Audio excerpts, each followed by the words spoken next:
Friends, अगला आपका जो टॉपिक है वैद्युत विभव में बिंदु आवेश के कारण किसी बिंदु पर वैद्युत विभव। ये हमने एक बिंदु लिया है O जिस पर आवेश प्लस क्यू स्थित है और एक बिंदु B है जिस पर आवेश प्लस क्यू परीक्षण आवेश प्लस क्यू नॉट स्थित है। बिंदु O से बिंदु A की दूरी r है और बिंदु O से बिंदु B की दूरी x है और बिंदु B से इस परीक्षण आवेश को बिंदु C तक हम जब बल F के विरुद्ध लाते हैं तो ये दूरी dx है हमारी। तो इसकी जो लैंग्वेज हमें लिखनी है वो आपको माना बिंदु O पर माना बिंदु डायग्राम में जो लिख रहा है उसको जो दिख रहा है आपको उसको देखते लिखते चलिए। माना बिंदु O पर एक आवेश प्लस क्यू किसी ऐसे माध्यम में स्थित है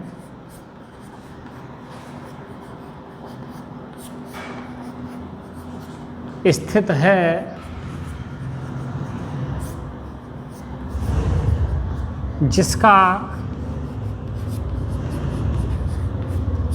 परावैद्युतांक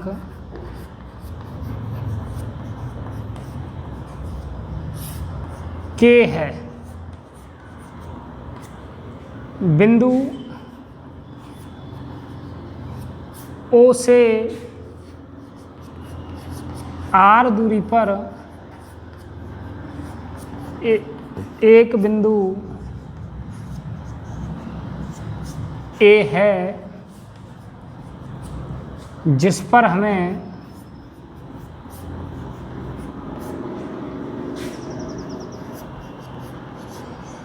वैद्युत विभव ज्ञात करना है। विभव ज्ञात करना है। बिंदु A की सीध में बिल्कुल आगे की तरफ चलिए। बिंदु A की सीध में एक बिंदु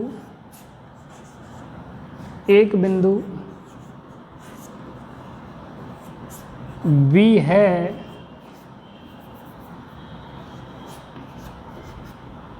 जिसकी बिंदु O से दूरी वो आपको डायग्राम में दिखाई दे रही होगी। बिंदु O से दूरी x है तथा जिस पर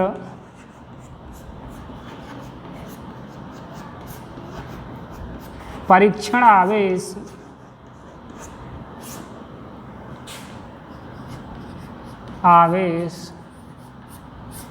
प्लस क्यू नॉट स्थित है। कौन से पर? बिंदु B पर। यहाँ परीक्षण आवेश कूलाम के नियमानुसार, इसमें आगे लिखेंगे, इसको आप नोट करें पहले। कूलाम के नियमानुसार परीक्षण आवेश प्लस क्यू नॉट के कारण लगने वाला वैद्युत बल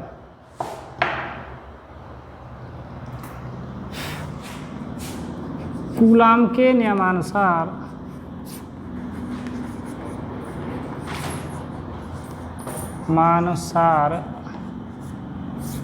परीक्षण आवेश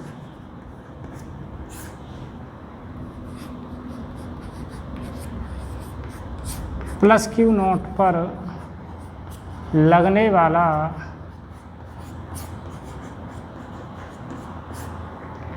वैद्युत बल हमने आपको क्या बताया था? F इक्वल टू कूलाम के नियम में 1/4πε0 Q1 Q2 upon R square. अब यहाँ आप देखिए Q1 plus Q2 plus Q not, इनके बीच की डिस्टेंस क्या है? x। तो क्या होगा? F इक्वल टू 1/4πε0 K माध्यम का परावैद्युतांक है। Q1 की जगह Q, Q2 की जगह Q नॉट अपॉन R की जगह x स्क्वायर। ये कूलाम का नियम आपका। अब आप परीक्षण आवेश प्लस क्यू नॉट को बल F के विरुद्ध बिंदु B से बिंदु C तक लाने में किया गया कार्य। अगर हम इस क्यू नॉट को बी से सी बिंदु पर लाएं तो फोर्स हमारा किधर लगा है, आगे की डायरेक्शन में, लेकिन हम इसको ला के कर रहे हैं आवेश, परीक्षण आवेश को बी से सी की ओर अपोजिट डायरेक्शन में। आपने देखा अपोजिट डायरेक्शन में जब डिस्प्लेसमेंट होता है तो वहाँ नेगेटिव लेते हैं, work done equal to negative. आप कहोगे कहाँ, नाव चलाते हैं ना हम, पीछे को जितना नाव वाला फोर्स लगाएगा नाव उतनी ही आगे चली जाएगी। तो अब ये फोर्स हमारा उस डायरेक्शन में लग रहा है और dx हमारा विस्थापन अपोजिट डायरेक्शन में हो रहा है, तो work done equal to negative. जो किया गया कार्य होगा वो हमारा ऋणात्मक होगा। तो परीक्षण आवेश Q नॉट को यहाँ लिखेंगे, परीक्षण आवेश Q नॉट को बल F के विरुद्ध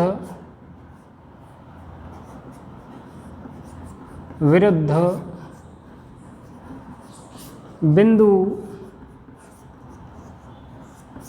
B से बिंदु C तक लाने में किया गया कार्य, यानी W इक्वल टू वैद्युत बल, कार्य बराबर बल गुणा विस्थापन, यहाँ विस्थापन यानी दूरी कितना है, तो वैद्युत बल गुणा दूरी, यानी W equal to F into minus dx। F की वैल्यू आप यहाँ से पुट कर दें, तो W equal to 1/4 pi epsilon not के Q naught h square into minus dx।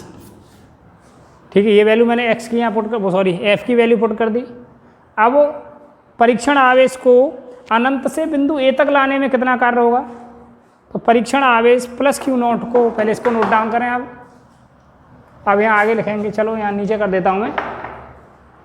परीक्षण आवेश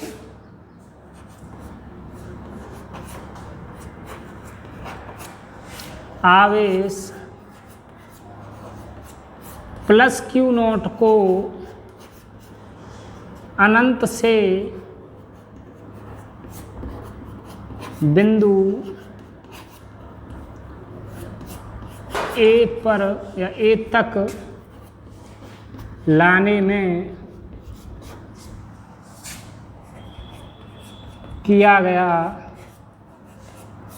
कार्य, तो W इज इक्वल टू समाकलन इन्फाइनिटी टू R, अनंत से कहाँ ला रहे हैं, R तक, F इंटू माइनस dx, दोनों की वैल्यू लगा दें। क्या हो जाएगा, डायग्राम को अब मैं रफ कर रहा हूँ, सबने बना लिया होगा।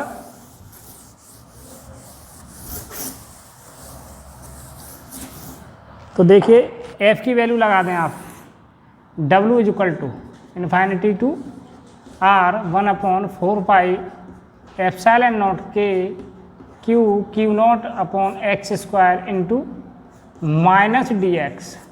कॉन्स्टेंट बाहर ले लें, तो W equal to Q not upon 4 pi epsilon not के समाकलन infinity to R minus dx upon x square. Minus dx upon x square क्या हो जाएगा, 1/x। तो W equal to Q not upon 4 pi epsilon not के, ये क्या हो गया आपका 1/x। अपर लिमिट कितनी है, sorry lower limit infinity to R। अब क्या करते हैं, upper limit minus lower limit, तो W equal to Q not upon 4 pi epsilon not के 1/R माइनस 1/इन्फाइनिटी। 1/ अनंत की वैल्यू 0 हो गई, तो क्या हो गया, W is equal to Q not upon 4 pi epsilon not के 1/R माइनस 1/R की वैल्यू, ये आपका हो गया, ये तो हुई 1/इन्फाइनिटी की वैल्यू 0, तो W इज इक्वल टू 1 का इसमें मल्टीप्लाई कर दें, 1/4 पाई एप्सिलॉन नॉट के, इसका इसमें मल्टीप्लाई किया तो Q नॉट अपॉन R। अब ये हमारा आ गया वैद्युत जो कार्य हो रहा है, लेकिन हमें निकालना है वैद्युत विभव। तो वैद्युत विभव की परिभाषा मैंने कल क्या बताई थी, वैद्युत विभव विभव V equal to W upon q not. अब W की वैल्यू आप यहाँ से लगा दीजिए, तो V equal to 1 upon 4 pi epsilon not के q not upon R। Upon में क्या है? क्यू नॉट से डिवाइड कर दें, क्यू नॉट से क्यू नॉट कैंसिल, क्या बचा? V equal to 1 upon 4 pi epsilon not के क्यू अपॉन R। के जो हमारा माध्यम का परावैद्युतांक है, तो वायु के लिए इसकी वैल्यू 1 होती है, यानी के बराबर 1 वायु के लिए। एयर के लिए हो गया 1, तो V equal to 1 upon 4 pi epsilon naught Q upon R। इस तरह से आपका कंप्लीट हो गया। इसे जब तक नोट डाउन करें, फिर अगला टॉपिक हम आपको कराएंगे। Okay, thank you.